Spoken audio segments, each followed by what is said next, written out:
여러분들은 지난 2000년 역사 가운데서 가장 용서받지 못할 죄인 한 사람을 꼽는다면 누구를 드시겠습니까?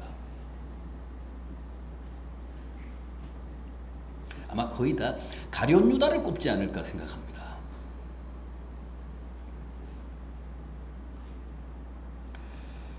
유럽 사람들은 주로 성경에 나오는 이름으로 장명을 합니다. 그런데 유다라는 이름은 절대 사용하지 않습니다. 심지어 독일에서는 법으로 금하고 있습니다. 그래서 유다라는 이름은 없습니다.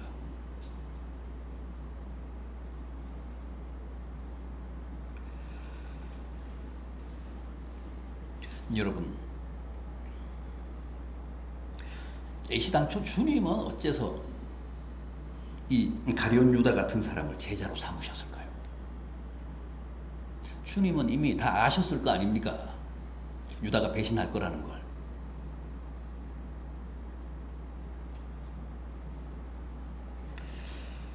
정말 불가사의한 미스터리고 수수께끼입니다. 그래서 사실은 일찍부터 가룟 유다에 대한 이런저런 변명과 해석이 많이 나왔는데 그 중에 하나가 바로 몇 년 전에 세상을 아주 떠들썩하게 했던 유다 복음 아닙니까?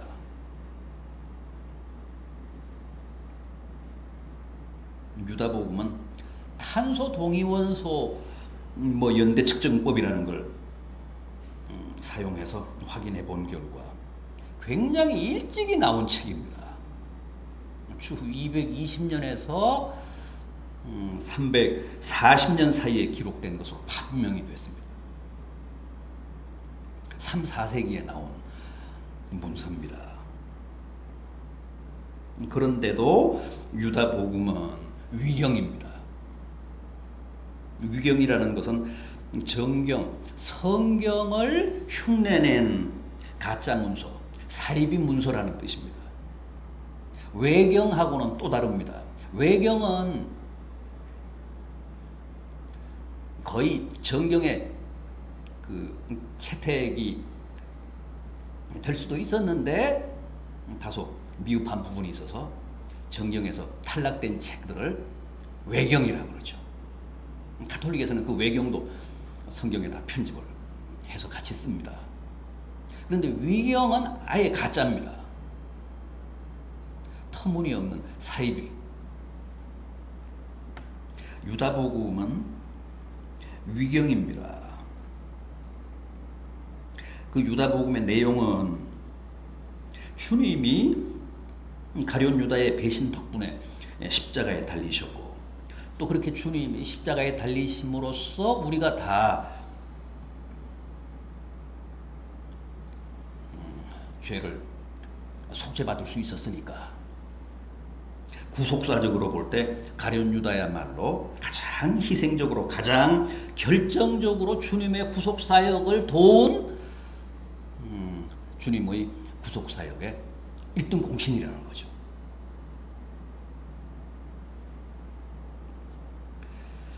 그래서 12사도 가운데 가장 위대한 사도였다는 겁니다.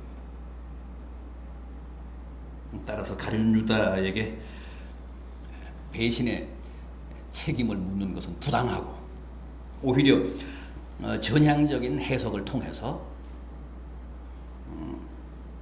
가룟 유다에 대한 명예회복과 복권 조치를 취해야 한다는 겁니다. 그게 유다복음의 핵심적인 주제입니다. 어떻게 생각하십니까? 그럴듯합니까? 일리가 있습니까? 순억지입니다. 황당한 사실 왜곡입니다. 정말 주님의 구속사역에 가룟 유다의 존재나 배신이 필연적이었다면 주님이 왜 오늘 본문 24절에서 인자를 파는 그 사람에게는 화가 있으리로다. 그 사람은 차라리 태어나지 않았더라면 좋을 뻔했다고 하셨겠습니다.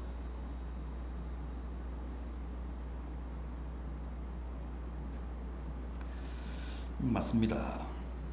주님의 십자가 사건에 가룟 유다의 배신이 개입된 것은 사실입니다. 그러나 그의 싸늘한 배신의 키스가 주님의 구속사역에 필수 불가결한 요소는 아니었다는 거죠. 주님은 그의 배신 없이도 얼마든지 인간을 구속하실 수 있었습니다. 따라서 가룟 유다를 미화하고 두둔하고 영웅시하려는 모든 시도, 모든 주장은 다 성서적이지 않습니다. 보십시오. 어설픈 인간적인 연민이나 문학적 상상력보다는 주님이 얼마나 더 냉정하시고 주님의 평가가 얼마나 더 확실합니까? 그 사람은 차라리 태어나지 않았더라면 지한테 좋을 뻔했다.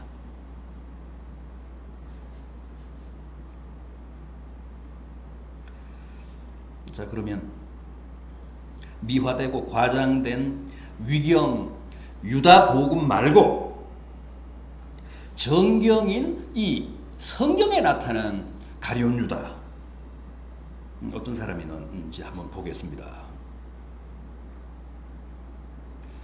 사실 가룟 유다는 개인 신상뿐만 아니라 심지어는 어떤 경로로 주님 앞에 나왔고 주님의 제자가 됐는지도 명확하지가 않습니다. 또 왜 가룟 유다가 주님을 배신했는지도 분명하지 않습니다. 학자들은 우선 그가 12제자 가운데 최소한 2사람 정도로 파악이 되는 열혈당 가운데 하나였다. 그렇게 봅니다. 열혈당, 젤롯당. 이 젤롯당, 열혈당은 무력 봉기를 통해서 외세인 로마를 몰아내고 나라의 주권을 되찾겠다는 아주 호전적인 극우파 민족주의 집단이었습니다. 지금 팔레스타인 그 무장단체인 무장조직인 하마스나 이슬람권의 알카에다 헤즈볼라 또 요즘 악명을 떨치는 그 IS 같은 그런 단체가 다 주님 시대로 말하면 젤롯당이나 시카리옷 같은 열혈당이었습니다. 그런데 누가복음 6장 15절에 의하면 주님의 제자 중에 가나안 사람 시몬이라는 사람이 있는데 그 시몬은 확실히 열혈당 맞습니다. 또 한 사람은 이 가룟 유다였을 가능성이 가장 크다는 거예요. 그러니까 유다는 처음부터 뜻이 다른 데 있었습니다. 정치적인 야심 혹은 정치적인 어떤 기대를 가지고 주님을 따랐다는 겁니다.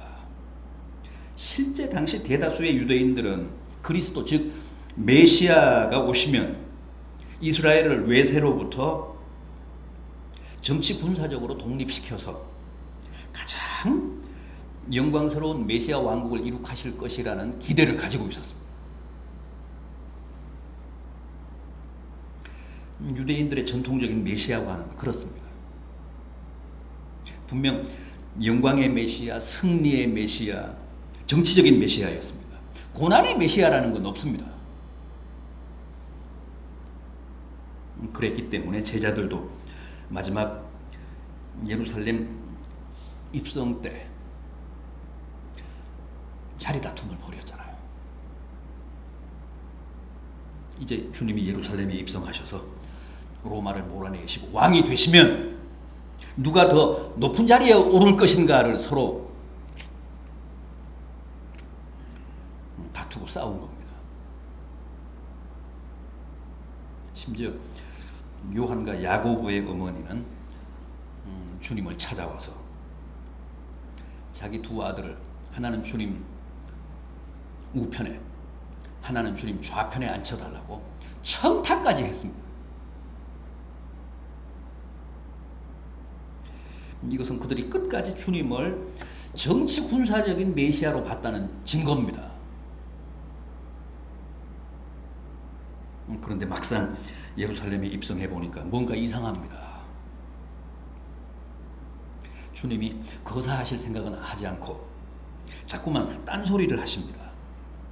오늘 본문을 발췌한 이 마태복음 26장만 해도 그렇습니다. 2절을 보십시오. 이 마태복음 26장 2절, 너희가 아는 바와 같이 이틀이 지나면 유월절이라 인자가 십자가에 못 박히기 위하여 팔리리라. 또 12절을 보십시오. 이 26장 12절, 이 여자가 내 몸에 이 향유를 부은 것은 내 장례를 위하여 함이니라. 이제 곧 봉기한다, 거사한다가 아니라 자꾸만 죽는다고 그러십니다.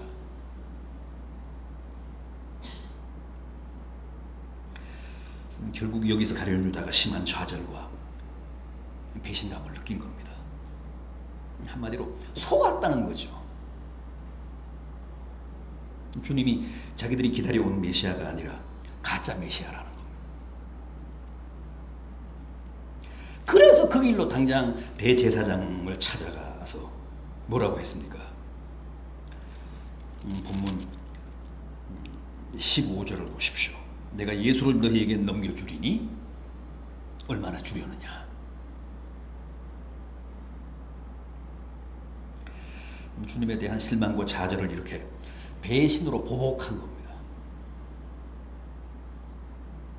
그래도 그렇지, 어떻게 3년간이나 따라다니며 말씀을 듣고 그분의 인격과 삶을 배운 제자가 자기 스승을 팔 수 있습니까? 가룟 유다 나름대로는 그 배신감이 엄청났다는 거죠. 그 좌절이 뭐 보통이 아니었다는 거겠죠.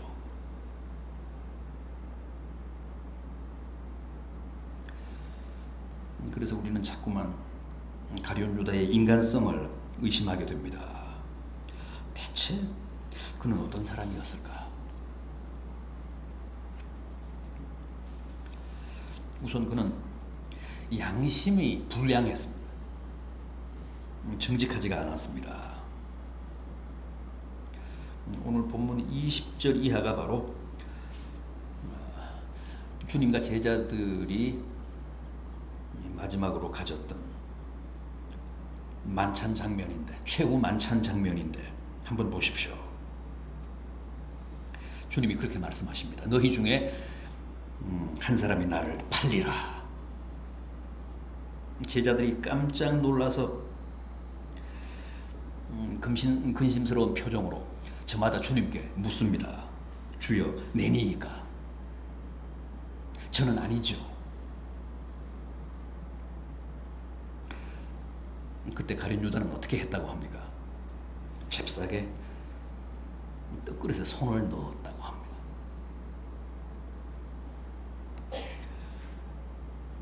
주여, 전이니까 하고 묻지 않으려고, 떡으로 입을 막으려고. 그래서 그 순간을 모면하려고 했습니다. 주님이 가룟 유다의 그런 속셈을 아시고 뭐라고 하셨죠? 지금 나와 함께 떡그릇에 손을 넣는 그가 나를 팔리라. 대놓고 그러십니다. 그러자 가룟 유다 보십시오. 얼른 손을 다시 뺍니다. 그리고서 다른 제자들처럼 지도 능청스럽게 주님께 묻습니다. 랍비요, 나는 아니죠. 그런데 이때는 이미 그가 대제사장을 찾아가서 주님의 몸값을 흥정하고 은 30을 받아 챙긴 뒤였습니다. 주머니에서 은 30을 만지작거리며 랍비요, 저는 아니죠.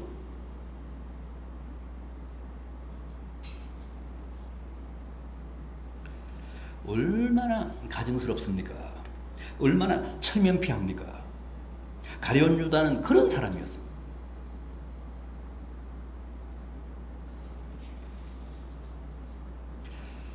다음 가룟 유다는 돈을 너무 밝혔습니다. 오늘 본문 바로 앞부분인 이 마태복음 26장 8절 이하를 보면 한 여인이 옥합을 깨뜨려서 주님의 머리에 향유를 붓습니다. 그 장면을 제자들이 보는데 제자들이 분개해서 값비싼 향유를 왜 그렇게 허비하느냐며 여인을 막 꾸짖었습니다.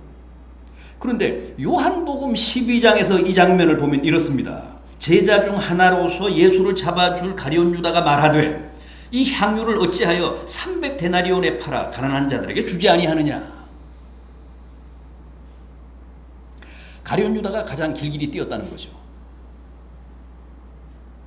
가룟 유다가 나서서 여인을 막 꾸짖었다는 겁니다.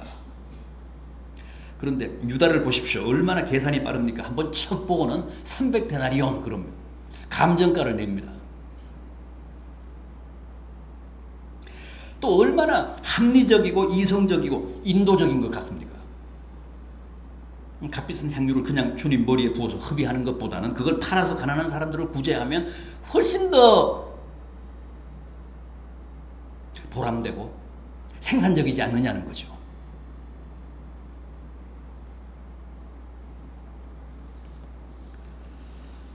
그러나 요한복음 12장 6절은 이렇게 말씀합니다. 이렇게 꼬집습니다.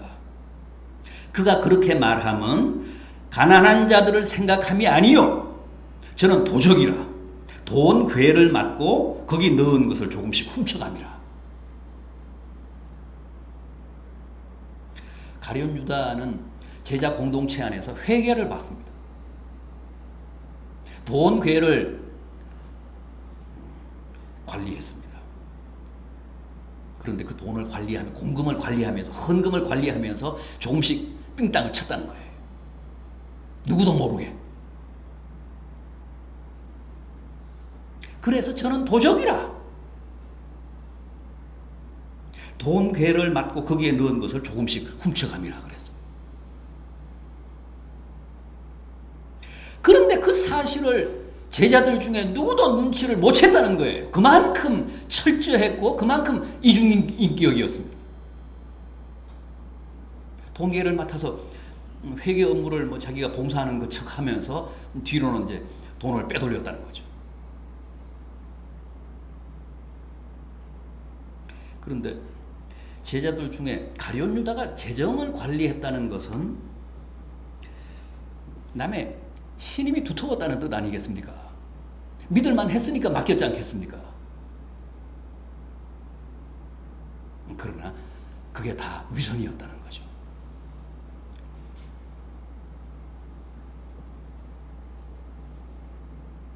제자들 중에는 직업이 세리였던 사람도 있습니다. 이 마태복음의 저자인 마태가 세리 출신 아닙니까?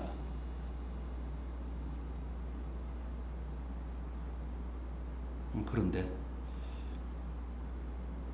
재정 관리는 가룟 유다가 했습니다. 주님이 너희 중 하나가 나를 팔리라 하셨을 때도 제자들 가운데서 누구도 가룟 유다를 의심한 사람은 없었습니다. 틀림없이 저 유다일 거야. 그렇게 생각한 사람은 없었습니다. 그만큼 가룟 유다는 남몰래 돈을 사랑하는 사람이었습니다.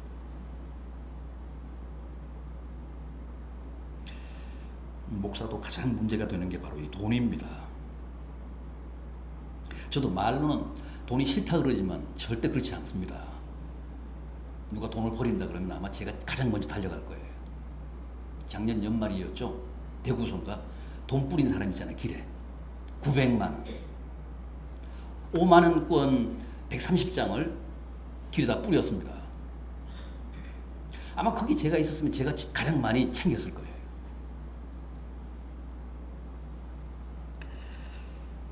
목사가 자기 받는 봉급을 귀하게 여기고 감사하는 정도를 넘어서서 아예 돈을 밝히거나 누가 돈 뿌린다고 거기 뛰어가면 그 사람은 정말 문제가 많습니다. 돈 때문에 망할 사람입니다. 숱한 목회자들이 돈 때문에 다 실패했습니다. 지금도 큰 교회 목사들이 돈 때문에 날마다 손가락질 당하고 세상 사람들로부터 성토당하고 있습니다. 가룟 유다를 보십시오. 아무리 돈에 눈이 멀었다고 해도 그렇지 어떻게 3년간이나 한솥밥을 먹으며 고락을 같이 한 자기 스승을 단돈 30에 팝니까? 여기 은 30이라는 것은 30데나리온을 말하는데 그것은 당시 거래되던 노예 한두의 값이었습니다. 노예 한 사람을 팔 때 30을 받습니다. 그러니까 팔아도 너무 헐값에 팔았습니다.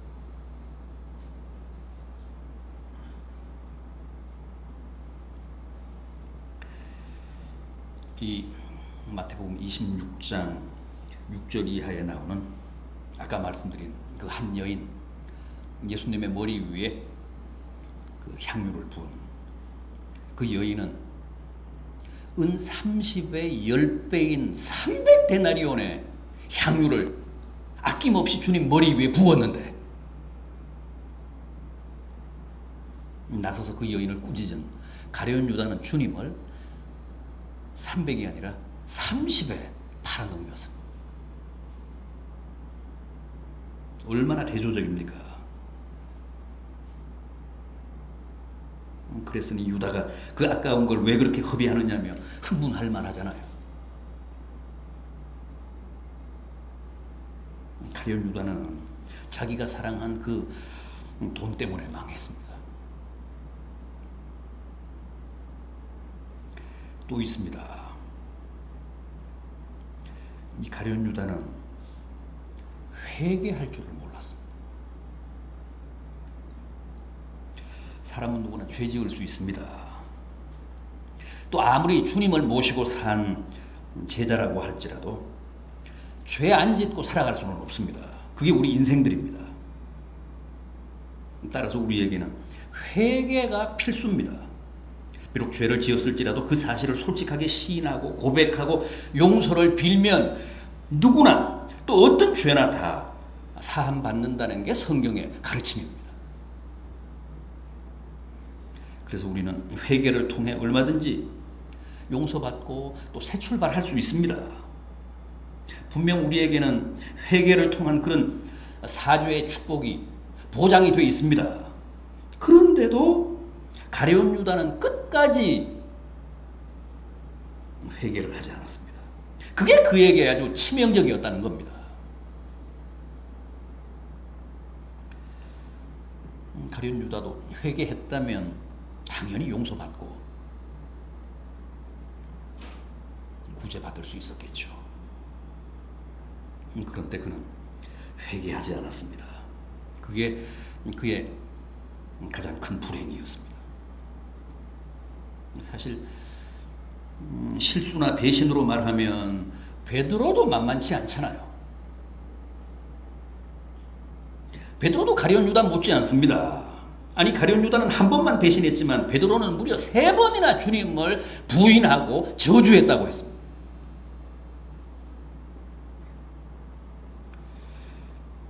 이 마태복음 26장 74절 보십시오. 이 마태복음 26장 74절. 베드로가 주님을 배신하는 대목입니다. 그가 저주하며 맹세하여 이르되 나는 그 사람을 알지 못하노라. 3번이나 이렇게 했습니다.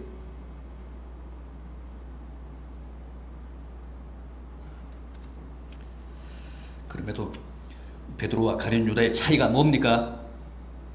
베드로는 즉각 눈물로 회개했지만 가룟 유다는 끝까지 회개하지 않았다는 겁니다. 상습적으로 계획적으로 죄를 지으면서 끝까지 시침을 떼고 그럴듯한 표정을 지으며 계속 거짓되게 살았다는 거죠. 유다에게도 회개할 수 있는 기회가 얼마든지 있었습니다. 오늘 본문만 해도 그렇습니다. 주님이 너희 중에 한 사람이 나를 팔리라 하실 때는 이미 모든 걸 다 알고 계신다는 뜻인데 그렇다면 그때라도 자복하고 회개를 했어야지. 그는 그렇게 하지 않았습니다. 나와 함께 그릇에 손을 넣는 자가 나를 팔리라 하시면서 콕 찍어 자기를 지목하는데도 가룟 유다는 끝까지 미친 척했습니다. 나는 아니겠죠. 반면에 베드로를 보십시오. 3번 주님을 저주하면서 부인했는데 마침 저 멀리서 닭소리가 들리자 그 순간 오늘 밤 닭 울기 전에 내가 나를 3번 부인하리라 하신 주님의 말씀이 생각나서 즉각 바깥으로 나가 심히 통곡하며 회개했다고 합니다. 보십시오. 베드로는 미물의 닭소리를 듣고도 회개했는데 가룟 유다는 몇 차례나 주님이 대놓고 지적을 했는데도 끝까지 회개할 줄 몰랐다는 겁니다. 이게 베드로와 가룟 유다의 절대적인 차이입니다.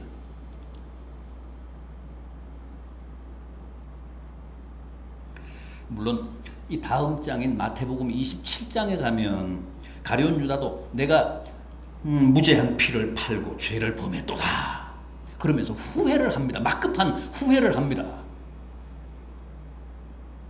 그러면서 그 은 30을 대제사장에게 도로 갖다 주는 장면도 나옵니다. 그게 가룟 유다의 처음이자 마지막 반성입니다. 그런데도 그는 끝내 마무리를 잘못했습니다. 어떻게 했습니까? 목매 자살했다고 합니다. 그건 회개가 아닙니다. 회개란 양심의 가책이 아닙니다. 후회가 아닙니다. 회개는 반성이 아닙니다. 뉘우침이 아닙니다. 삶의 역전입니다. 가다가 이게 잘못됐다, 이게 틀렸다는 사실을 깨달았으면 후회만 할 게 아니라 가슴만 칠 게 아니라 과감하게 유턴을 해야 합니다. 그게 회개입니다. 심정적인 후회나 반성은 아직 회개가 아닙니다. 뉘우쳤으면 즉각 일어나서 아버지 집으로 돌아가야 합니다. 여전히 돼지우리에 앉아서 아무리 반성하고 후회한들, 아무리 가슴을 치며 울어본들 그건 아무런 소용이 없습니다. 가룟 유다는 뉘우치기는 했습니다. 후회는 했습니다. 반성은 했습니다. 그러나 변화된 삶은 없었습니다. 자살했습니다.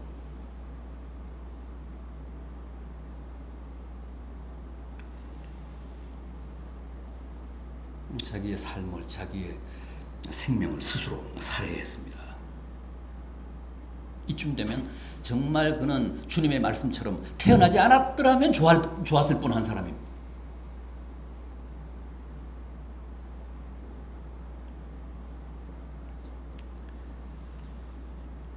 단테의 신곡 지옥편을 보면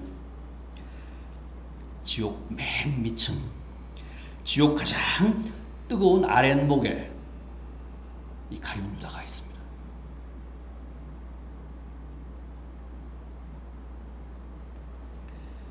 생각해 보십시오. 주님을 가장 가까이에서 모시고 살았던 12사도 가운데 하나가 이렇게 역사상 가장 비극적인 존재가 되어 지옥 맨 아랫목을 차지하고 있다는 사실, 얼마나 놀랍습니까?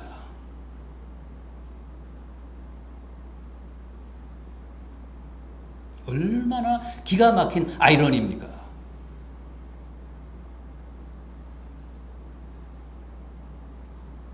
부디 이 가룟 유다의 슬픈 얘기가 우리의 삶과 신앙의 가장 엄숙하고도 진지한 메시지가 되기를 진심으로 기원합니다.